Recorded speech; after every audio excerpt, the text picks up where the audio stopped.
संदेश बुलंदतोफ TV news.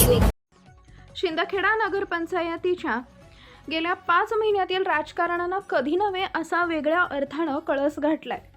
आज शहरातील बीके देसले नगरसह विविध प्रभागात वस्तुस्थितीची पाहणी सामाजिक चळवळीचे कार्यकर्ते दीपक अहिरे यांनी केले।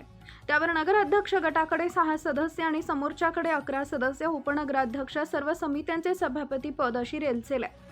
नगरसेवक हा एक मर्यादित प्रभागातून आलेला जनसेवक असतो। या उलट जनाधार घेत संपूर्ण शहरातून लोकनियुक्त असलेला नगराध्यक्ष हा सदैव चर्चेत राहणारी आणि लोकांच्या अपेक्षांच्या पूर्ततेकडे नेणारी विश्वासपात्र व्यक्ती असते। ती खुर्ची पूर्ण 5 वर्ष टिकेल की नाही, अर्ध्यातून दुसऱ्याला द्यावी लागेल का या चिंतेत आणि माझ्या जवळचा माझ्या सत्तेतला हिस्सा खाणार तर नाही ना या विचारात असतो। नगराध्यक्षाला कमी लेखण्याचे, प्रशासनाला वेटीस धरण्याचं धोरण हे जबाबदार वर्तन या जनसेवकाकडून होऊ लागते। हे चाकाच्या या धडपडीत तो जनसेवक न राहता मनसेवक बनतो आणि त्याला त्याच्याच प्रभागातील समस्या सतावू लागतात। पण हे बूमरँग आपल्यावरच उलटू शकते ही समज यायला तेव्हा खूप उशीर झालेला असतो। तुमच्या बहुमताच्या जोरावर गटारींवरचे ढापे टाकणे, पावसाळ्यात मुरुम टाकणे, धुरळणी फवारणी करणे, स्थानिक स्वराज्य संस्थेवर विश्वास ठेवून भर उन्हाळ्यात पाणीपुरवठा योजनेवर राबवणाऱ्या गरीब मजुरांचे 5 महिन्याचे पगार रोखण्याचं षडयंत्र तुम्ही रचले तेव्हा तुम्ही मनसेवक झालेला असता। सत्तेमध्ये कुणीही विरोधी पक्ष नसताना जनताच तुमच्या विरोधात जाईल आणि तुम्हाला जाब विचारेल। त्या प्रभाग क्रमांक 9 मध्ये घरोघरी जाऊन एकदा 10 मिनिटं थांबून बघा। गटार आणि मैला मिश्रित पाणी घरात, बाथरूममध्ये परत येत आहे। एक नगरसेवक म्हणून नाही तर सामान्य नागरिक म्हणून गटारीच्या समस्येची लाज वाटली पाहिजे होती। याचे पडसाद संपूर्ण शहरात उमटतील। काहींचे घोडा मैदान जवळ आला आहे। लक्षात घ्या, नगरसेवकाच्या रूपाने तुम्ही निदान तुमच्या प्रभागात तरी जनसेवक राहा। मनसेवक होण्याचा प्रयत्न केला तर शिंदखेड्याची जनता तुमचा हिशोब चुकता केल्याशिवाय राहणार नाही। मुख्य संपादक यादवराव सावंत। नमस्कार, मी दीपक अहिरे। शिंदखेड्याचे जे घाणेरडेपणाचं राजकारण, केविलवाणीपणाचा राजकारण शिंदखेडा शहराचे शिंदखेडा नगरपंचायतीचे नगरसेवकांनी सुरू केलेलं आहे।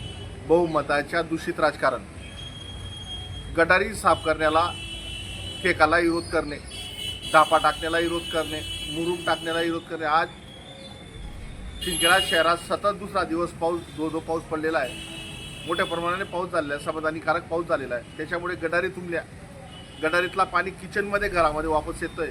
त्या गोष्टीच्या ठेक्याला विरोध करणे, कर्मचारीच्या पगारासाठी विरोध करणे हा केविलवाना प्रकार म्हणजे चिल्लरपणा आहे, चिल्लरपणा।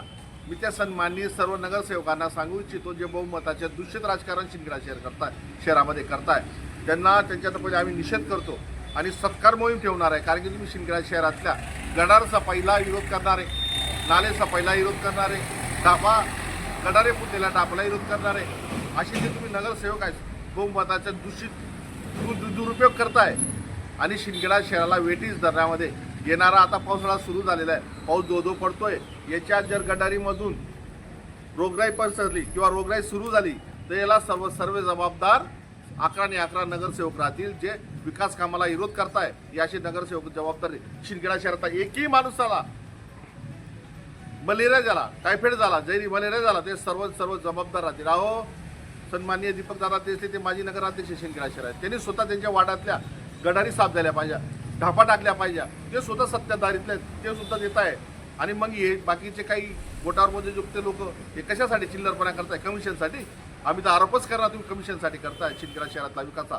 आणि जर असं झालं, तत्काळ गटारी साफ झाल्या नाही, नाले साफ झाले नाही, मुरुम टाकला गेला नाही, सर्वसामान्य कर्मचाऱ्यांचा पगार हिंगाला नाही तर आम्ही येणाऱ्या काही दिवसात जन आंदोलन, शिंदखेडा शहरात जन आंदोलन उभं करून प्रत्येकाच्या घरात जाऊन सत्कार करू तुम्ही शिंदखेडा शहरातला विकास पोहोचवताय म्हणून। आपली जय जवाहर, जिंदाबाद।